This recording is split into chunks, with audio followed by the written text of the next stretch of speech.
Alhamdulillah selesai sudah majlis korban Aidiladha bagi tahun 2025 Jabatan Pengurusan Institusi.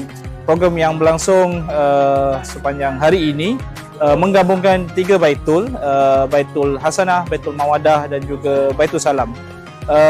Majlis yang dilaksanakan hari ini menghimpunkan lebih kurang hampir 40 peserta, terdiri daripada warga kerja Jabatan Pengurusan Institusi dan juga LZS sendiri dan juga penghuni-penghuni di Baitul.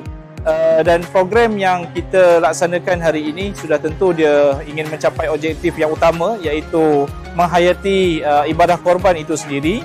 Dan yang uniknya ataupun kelebihannya program yang dilaksanakan pada tahun ini, kita turut melibatkan penghuni, warga kerja dan juga mereka yang terlibat di dalam mengoperasikan baitul-baitul sebagai peserta korban.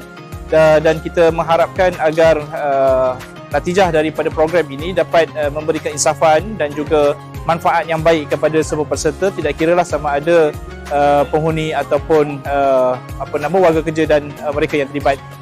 Dan kita turut melibatkan juga jawatan kuasa penduduk yang terdiri daripada Masjid An-Naim, Jalan Kebun, dan juga ketua kampung.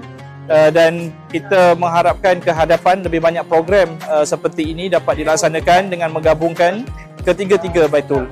Dan kita harapkan juga program yang dilaksanakan pada hari ini dapat dilaksanakan lagi pada masa hadapan dengan pelbagai lagi program yang kita boleh adakan dengan menggabungkan ketiga-tiga baitul, insya-Allah.